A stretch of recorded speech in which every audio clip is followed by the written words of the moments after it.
3 years of silence. 3 years of early mornings, coffee grounds, and ordinary quiet. And Amaris Vale had almost convinced herself she'd earned it. The cafe closed at 7. By 7:15 the chairs were up, the register was counted, and the locks were turned. She lived by this routine the way other people lived by prayer. She was wiping down the last table when the headlights swept through the front window. One car, black. Engine cut to silence before it fully stopped. Amaris didn't move. Old instincts flooded back through her body the way muscle memory never really forgot. Weight on her back foot, eyes on the exit, pulse steady even as her chest tightened. She'd spent years training herself not to panic. Now she stood absolutely still, watching the door. The man who stepped out of the car was tall, broad-shouldered. He moved through the amber glow of the streetlights the way powerful men always moved, like the world adjusted to them, not the other way around. He looked up at the cafe sign. Then his gaze dropped straight to the window, straight to her. Amaris Vale, who had disappeared from the criminal underworld without a trace, felt 3 years of carefully built safety crumble in a single breath. She knew that face. She hadn't run in 3 years. Tonight, every nerve in her body screamed at her to start. Instead, Amaris set the cloth down on the counter with deliberate calm, smoothed the front of her apron, and waited. The bell above the door chimed. Soft, almost cheerful, as Jae-min Ryujin stepped inside. He was exactly as she remembered. 6'1", maybe a fraction more. Shoulders filling out a charcoal dress shirt with unsettling ease, sleeves rolled to the forearm. His dark hair was swept back from his face, and his jaw carried the kind of clean, angular structure that looked carved rather than grown. The first 2 buttons of his shirt were open, and she caught the edge of it instinctively. The Hangul tattoo on the left side of his neck, black ink, small and precise. She'd never been close enough to read it back then. She'd known better than to get that close. His eyes found her immediately, dark brown, almost black. She'd once watched those eyes hold a man in place across a room with nothing but a glance. Now they were fixed on her, with an expression she couldn't pass. And that terrified her more than anger would have. "You're closed," she said. "I know." His voice was the same, low, unhurried, accented just enough to leave an impression. He glanced around the small cafe, the mismatched chairs stacked on tables, the chalkboard menu behind the counter, the string lights she'd hung herself over the window, and something moved through his expression too quickly for her to name. "Nice place. You didn't drive 400 miles to compliment my interior design?" She crossed her arms. "How did you find me?" He didn't answer immediately. He moved instead, unhurried, deliberate, to the nearest stool at the counter and sat down, as if this were a social call, as if there was nothing alarming about Jae-min Ryujin appearing in her locked cafe in Savannah, Georgia at 7:20 on a Tuesday. "I need coffee," he said. Amaris stared at him. He looked back. She turned around, pulled a mug, and started the machine. 3 years hadn't cured her of the habit of doing things simply because the alternative was standing still in her own panic. She listened to his breathing, to the particular quality of silence he carried with him, that sense of contained weight of a man who could detonate and had chosen for now not to. "You want to know how I found you?" He wasn't asking. "I want to know why." She set the mug in front of him. "Finding me couldn't have been the hard part for someone like you." The corner of his mouth moved. Not quite a smile. "You were careful. It took longer than I expected." He wrapped one hand around the mug. Those hands, she noticed, the same way she always had against her better judgment, and looked at her steadily. "Someone else found you first. I just got there faster." The air changed. Amaris felt it in the back of her throat, the old instinct, the one she'd spent 3 years trying to bury. Her fingers gripped the edge of the counter. "Who?" "The Vanek Syndicate." He took a slow sip of coffee, watching her over the rim. "Specifically a contractor named Solis. You know the name?" She did. She wished she didn't. Rafael Solis was the kind of problem that didn't knock on doors. He came through walls. "They found the archive," she said. Her voice came out steadier than she felt. Jae-min set the mug down. "They found you. The archive is why they want you alive." His gaze held hers without flinching. "For now. 3 years. She had dismantled her entire life and reassembled it as something small and honest and unremarkable, and it had taken one evening to unravel. She exhaled slowly through her nose. "You came to warn me." "I came," he said, "because Solis isn't the only one. The Morales Network, 2 independent contractors out of Newark, possibly a third group I'm still identifying." He paused. "You took something when you disappeared, Amaris, something that makes you worth more trouble than most people on that coast." She looked at him. "And you? Why does Jaemin Ryujin drive to Savannah to play messenger?" The silence stretched. He reached up and turned the coffee mug slowly between his palms, a gesture she recognized as rare, as close as he came to hesitation. "Because," he said finally, "I'm not here to give you a message. I'm here to offer you a choice." His eyes met hers again, and this time she felt the full weight of them. "Stay here and let them find you, or come with me." Amaris laughed, short, involuntary. "Come with you. I can keep you alive, you know I can." He didn't raise his voice. He never needed to. "No one touches what I'm protecting. You know that too." She did know. That was exactly the problem. She turned away from him, pressing both hands flat against the counter, staring at the chalkboard, at the careful ordinary life she'd written on it, today's special sweet potato biscuits, and breathed. "What do you get out of it?" she asked. For a long moment he didn't answer. Then, quietly, "You." Amaris went very still. When she turned back, his expression had closed again, controlled, unreadable, as if the word had slipped out rather than been chosen. He picked up his coffee. "Think about it," he said. "You have until morning. After that, my offer changes." He stood, adjusted his sleeve. "They know about the cafe, Amaris. They'll come whether I'm here or not." He walked to the door, then stopped with his hand on the frame. He didn't turn around. "The tattoo," she said before she could stop herself. "What does it say?" A pause, then, "Kung Seonggi Jeonbuda." His voice wrapped around the Korean with something that felt almost private. Loyalty above all. He walked out into the dark. The bell chimed again, soft and cheerful, completely indifferent to the fact that Amaris Vale's carefully constructed life had just ended. Her phone buzzed on the counter. Unknown number. A text. One photo. "Savannah. Your cafe. Your face. Already sent upstream." Sorry. She had until morning. Atlanta was 3.5 hours north, and Amaris spent most of the drive in silence. Ryujin drove the way he did everything. Controlled. Economical. Eyes checking mirrors at intervals that told her his threat assessment never fully went offline. She sat in the passenger seat of the blacked-out Escalade with her single bag in her lap and watched Savannah disappear in the side mirror and told herself she was not grieving. She mostly believed it. "The file," he said, somewhere around Macon. "Where is it?" "Encrypted cloud storage. I'm the only access point." "Good." She glanced at him. "You knew I had it." "I suspected. 3 years ago when you vanished, I made a list of things you might have taken." He kept his gaze on the road. "The Reston Archive was on that list." Amaris absorbed this. "You never came looking." "No." "Why not?"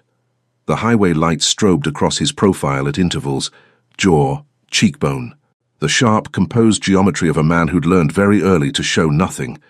"Because whatever your reasons were," he said, "they were yours." She turned back to the window. Something shifted inside her chest, small, dangerous, the way a crack in ice sounds before the weight comes through. The Ryujin compound sat in Buckhead, Atlanta's wealthiest district, behind iron gates and enough landscaping to look residential from the street. Inside, it was exactly what she'd expected from a man who ran a criminal empire across 2 states. Clean lines, expensive restraint, nothing decorative that wasn't also purposeful. His people moved through it with quiet efficiency. He showed her to a room on the 2nd floor. Understated and comfortable, nothing like the brutal luxury she'd anticipated. A window overlooking a garden, blackout curtains already drawn. "You'll have access to everything you need," he said from the doorway. "Clothes, phone, whatever. Tell Marcus if something's missing." He paused. "I'll be in the office if you need to talk logistics." "Ryujin." He turned. She made herself hold his gaze. "Why does the Reston archive matter to you? Your name isn't in it." The ghost of something crossed his face, not quite amusement, not quite something else. "No," he said, "it isn't." He left.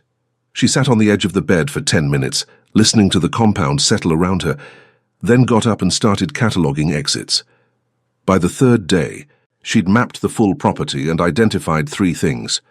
The security was excellent, Ryujin's people respected but did not fear him the way she'd expected, and Jae-min himself was almost impossible to read. He was formal with her, precise.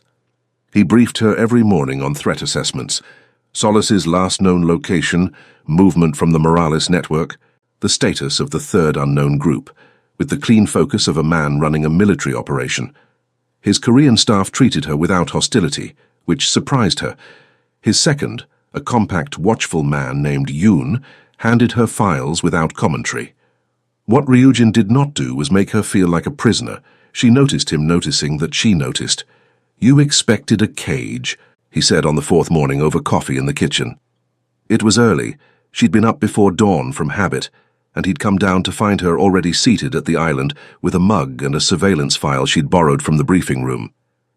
"Most men in your position wouldn't call it that," she said. He pulled a mug from the cabinet, poured without looking at her. "I know what it looks like when someone maps a building. You've done it twice. 3 times. His expression didn't shift. "I know." He sat across from her, and she was suddenly, unwillingly aware of the distance between them. How few feet of granite counter-separated them. How at ease he looked in his own space at 5:30 in the morning, sleeves already rolled, that precise tattoo visible above his collar. "You can leave any time you want. My protection ends at the gate, but until those 3 groups are handled, you won't make it 48 hours. She already knew that. "I'm not planning to run." "I know that too." She looked at him. "You're very sure of what I'm thinking for someone who barely knows me." Something shifted in his expression, the first real crack in the composure, there and gone in under a second. "I knew you for 2 years," he said quietly, "before you disappeared." He stood, took his coffee. "I paid attention." He walked back toward the hallway. Stopped. "The archive," he said without turning. "What's on it? Why did you take it?" Amaris stared at her mug. "Because the night that operation ended, I watched 3 people die who shouldn't have, and I decided if I was going to disappear, I was going to make sure I took the thing that could burn those responsible." He was quiet for a long moment. "The people responsible," he said. "Are some of them on that file?" "Yes." Another silence. Then, low and certain, "Then we'll use it." He left. Amaris exhaled slowly, and felt with deep unease that she was in significantly more danger from Jae-min Ryujin's quiet decency than she'd ever been from his reputation. That evening, Yoon found her in the briefing room. His expression was flat, with professional concern. "We picked up a signal from a device in your bag," he said. "Tracker, small, hidden in the lining of your jacket." Amaris's blood cooled. "How long?" "Active since Savannah." She looked at him. "They know I'm here." "Yes." He paused. "Mr. Ryujin already knows. He's asking you to come to the war room." She grabbed her mug and followed him down the hall, and the familiar tightening in her chest told her that whatever came next, this was no longer about surviving. It was about fighting. She hadn't let herself fight in 3 years. She was startled to discover how much of her had been waiting for it. The tracker had been in her jacket lining since before Savannah, since before she'd ever been found. Amaris sat in the war room while Ryujin's tech specialist, a sharp-featured young man named Daewon, who barely looked old enough to drive, dissected the device on the table between them. The tracking chip was military-grade, East Coast manufacture, pointed toward one of the 3 groups Ryujin had been watching. "Newark," Daewon said. "This signature matches the contractor network out of Newark." Ryujin stood at the head of the table with both hands flat on its surface, looking at the chip with an expression that was almost serene. Amaris had learned in the last week that the more serene he looked, the more dangerous he was. "So they've known her location since before I reached her," he said. "Since approximately 8 days before." The room was quiet. His people looked at him and waited. Pull every asset we have between here and the coast, he said. I want that network mapped by morning. He looked up. Tonight we move her. Move me where? Amaris asked. Secondary location. Outside the city. Secure. His eyes met hers briefly. You'll be briefed. She pulled the chip across the table toward herself and turned it over in her palm. Military grade. East Coast. She thought about the 3 people who'd died in that operation 3 years ago. Marcus Elaine, who'd laughed too loudly and loved too openly. Petra Webb, who'd been 26 and in the wrong room. She thought about the man who'd given the order that sent them there, whose name was on the archive in encrypted storage that only she could open. Ryujin. He looked at her. The Newark group, whoever's running them, their money traces to the same source as 2 others on the archive. I recognized the signature. Something shifted in his posture. You're certain. Certain enough. He straightened. Then this isn't just about keeping you quiet. Someone on that list is cleaning house. Yes, she held his gaze. Which means the archive isn't just valuable anymore. It's a ticking clock. The secondary location was a property 2 hours west, a converted estate near Carrollton, Georgia, surrounded by pine and operated by a skeleton crew of Ryujin's most trusted people. He arrived with her himself, and she noticed he didn't send her ahead. That first night in the new location, she woke at 3 in the morning from a dream she hadn't had in years. The sound of the operation going wrong, the wrong timestamp on a file, the moment she'd realized what she was looking at and what it cost. She sat up in the dark with her pulse hammering. There was light under the door. She got up, pulled on a sweatshirt and followed it down the hall. Ryujin was in the kitchen, standing at the counter, jacket off, that composed stillness he carried everywhere slightly undone by the hour. He had a glass of water and a Korean language document spread on the counter, and he looked up without surprise when she appeared in the doorway. She didn't comment on the fact that he was also awake at 3 in the morning. He didn't comment on the dream she obviously hadn't had. She poured herself water and leaned against the counter. For a moment, they simply existed in the same space, the particular quiet of a house at 3 a.m., the pine trees pressing close to the windows, the weight of everything neither of them was saying. The tattoo, she said finally. Kung Shongi John Buddha. He looked at her. Something shifted in his expression. You speak Korean, he said, not accusing, almost careful. Enough. I picked it up years ago. Occupational necessity. She paused. Loyalty above all. That's what you actually live by. It's a reminder. He picked up the glass. Loyalty to the wrong things cost my father everything. I got the tattoo when I took over, so I'd never forget the difference between loyalty and blind obedience. She looked at him. Really looked the way she'd been carefully avoiding since Savannah.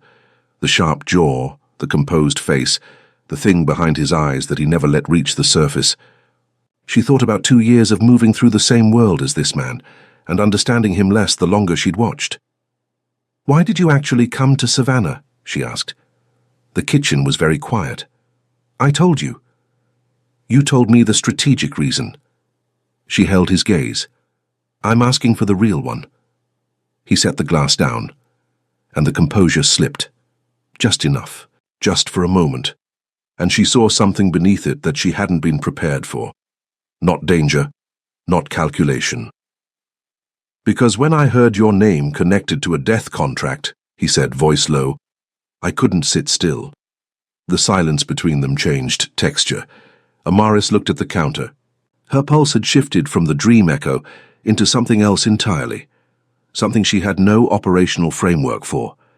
She was very aware of the space between them, of his hands on the counter, of the fact that the hour and the darkness and the pine trees outside had stripped away the clean professional distance they'd maintained all week. Ryujin, Jae-min. His voice was quiet. We're past last names. She looked up. He was watching her with that dark, steady gaze, and for once there was no strategy in it, no calculation. Just a man at 3 in the morning, close enough that she could see every line of him clearly, waiting. She stepped back. I should sleep. Amaris. She stopped. I know, he said quietly, that I'm not what you planned for. She stood in the doorway for a long moment without turning around. Her chest ached with something that felt dangerously close to honesty. No, she said. You're not. She went back to her room. She did not sleep. In the morning, Day One called with news. One of the Newark contractors had been spotted crossing into Georgia, and someone inside Ryujin's organization had leaked the location of the secondary house. Betrayal from inside always hit differently. Ryujin received the news from Yoon at 7 a.m. with an expression that didn't change, and then dismissed everyone from the room except Amaris. She watched him stand at the window for 40 seconds. She counted, before he turned around. "Someone in the interior circle," he said. "Daiwon's confident." He pulled the transmission himself. Ryujin moved back to the table, sat, and spread the intelligence report between them. 3 people had access to this location outside of the core team. I'm already narrowing it. Amaris studied the report. Her mind slid back into the familiar grooves, the analytical mode she'd buried in Savannah, now surfacing like something that had only been sleeping.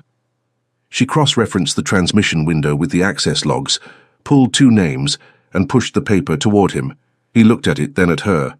"That's 20 minutes faster than Day One," he said. "I used to do this for a living." She met his gaze. "You knew that." Something moved through his expression, appreciation, and something else she wasn't ready to examine. He took the paper. By afternoon, they had confirmed it. A man named Choi Sung-ho, 7 years with Ryujin's organization, trusted, decorated in the internal hierarchy, had sold the location for a debt clearance and $40,000. Ryujin handled it personally, quietly, and came back an hour later with the particular contained silence of a man who'd done something necessary and hadn't liked it. Amaris didn't ask. She put fresh coffee in front of him and sat across the table without comment, and he looked at her for a moment in a way that suggested the gesture had landed. That evening, Solis made his move. He came with 4 people, not the 2 they'd anticipated. The tree line at the east border of the property. Ryujin's team was ready, barely, but ready, and the confrontation was contained before it reached the house. Amaris heard it from the interior, hands steady, the old combat-ready calm settling over her like a second skin. When Ryujin came back inside, jacket gone, a cut above his eyebrow, alive. She crossed the room to him before she'd decided to move. "Sit down," she said. He raised an eyebrow. "I'm fine." "Sit down, Jaemin." He sat. She found the first aid kit in the kitchen cabinet. She'd located it on Day One, because of course she had, and came back to where he was seated at the island.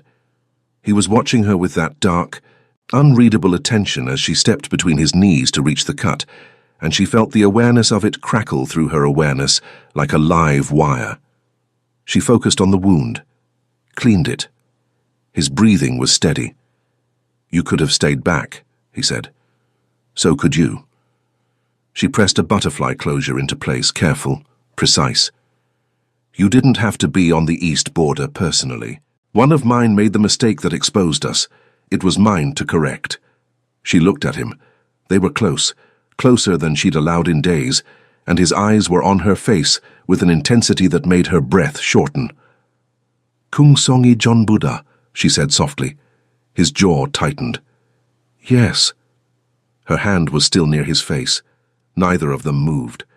The distance between them was small enough that she could feel the warmth radiating from him, could see the precise ink of the hangle on his neck, could trace the exact moment when the control in his expression gave way to something raw and unguarded. "Amaris." His voice had dropped to something low and private. "Don't," she said. "I haven't said anything." "You were about to." His hand came up, slowly with care, giving her every chance to pull back, and his thumb brushed the curve of her cheek so lightly, it almost wasn't there. She closed her eyes. "I've been watching you walk away from things for 3 years, he said. "I'm not asking you to stop. I'm asking you to tell me when you're done running." She opened her eyes. His were close, dark, completely honest in a way she'd never seen from him before. "I don't know," she whispered. "That's not a no." She stepped back. He let her go immediately.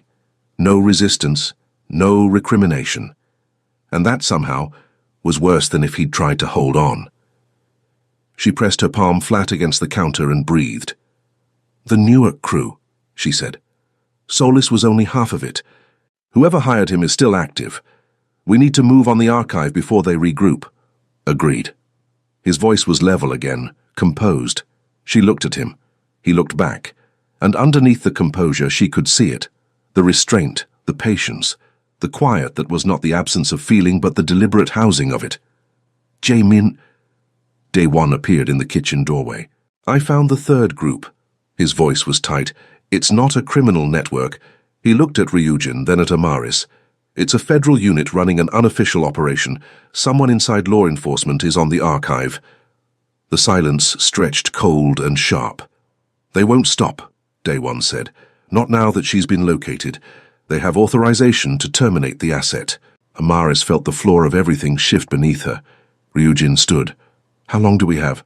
Dae-won looked at his phone. They just crossed the Georgia state line. The decision took 4 minutes. Ryujin gave 3 of them to Amaris. We push the archive, she said. Now. Everything, all at once. Now every major investigative outlet, every journalist who's been circling this story for 2 years. Make it so public that eliminating me becomes counterproductive. She met his eyes. If the story is already out, I'm not worth killing. He was quiet for 2 seconds. And the federal unit?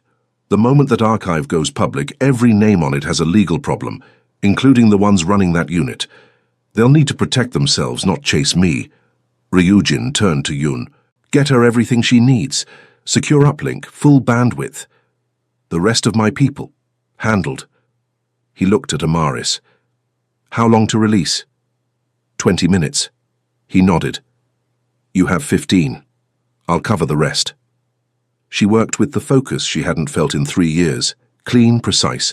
All the analytical machinery she'd tried to dismantle roaring back online.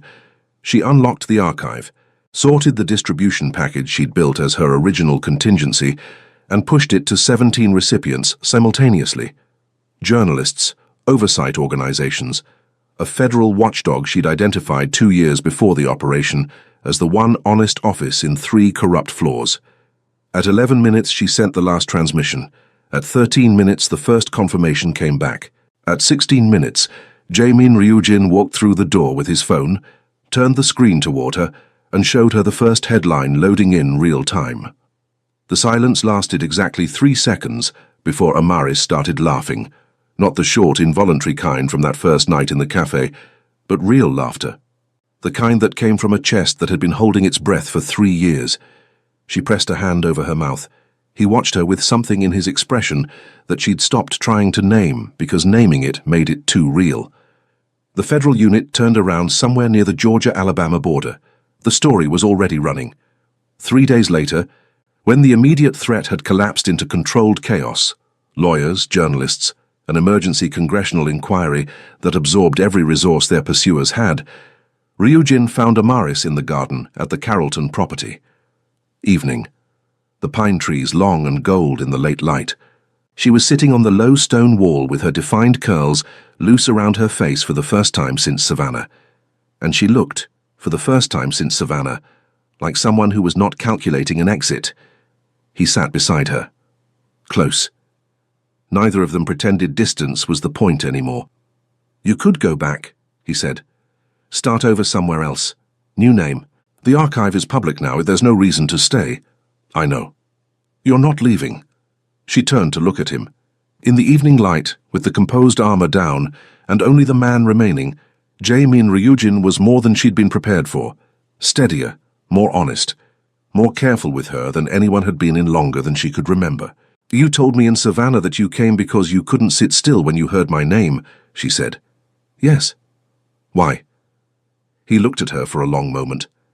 Then he reached out and tucked a single curl back from her cheek, slow, deliberate, the same careful quality as every move he'd made toward her, giving her every choice, and said, low and certain, because you were the only person in 2 years of watching a criminal world that made me think the world outside it might be worth it. The space between them was nothing. Sarange, he said quietly. I know it's too soon. I know you have every reason to walk away, but I've been carrying that since before you disappeared, and if you're done running... She kissed him. It wasn't tentative. 3 years of silence and restraint, and 1 week of careful proximity collapsed into a single unguarded moment. His hand coming up to cradle her face, her fingers finding the lapel of his shirt, the world going still around both of them, the way it only does when something settles into place. When they separated, both slightly breathless, his thumb traced her cheekbone, and she felt the warmth of it all the way down. "I'm done running," she said. The corner of his mouth lifted. The real version, not the controlled, almost smile. She decided she would spend considerable time producing it. "Good," he said, "because I have no intention of letting you disappear again." 6 months later, Atlanta, Georgia. Amaris Vale's name was, technically, back. Not in any criminal context. The archive had cleared that along with most of the people who'd made her disappearance necessary in the first place. 3 federal indictments, 1 congressional investigation that was still running, a number of organizations that had quietly ceased to exist. The cafe in Savannah was gone. She'd sold it without regret. It had been a hiding place, not a home, and opened something new on the east side of Atlanta, in a neighborhood she'd chosen for its mornings and its light and its proximity to a certain compound in Buckhead where she kept a second drawer of clothes. She was behind the counter on a Thursday morning when Jae-min walked in. He didn't come through the front like a civilian. He never did. He came through the side door she'd had installed specifically because he'd asked once, and she'd decided, quietly, that she wanted him to have a key. He set a paper bag on the counter, Korean fried chicken from the place in Duluth she'd mentioned once, 3 weeks ago. He'd remembered, he always remembered. "You're earlier," she said. "You were up at 5. He settled onto the stool across from her, sleeves already rolled. That composed ease she'd stopped finding intimidating and started finding deeply comforting. The Hangul tattoo visible above his collar. Loyalty above all. She understood now that it had always meant something specific. She understood now that she was part of what it meant. She pushed his coffee across the counter. He wrapped both hands around it and looked at her the way he'd been looking at her for 6 months.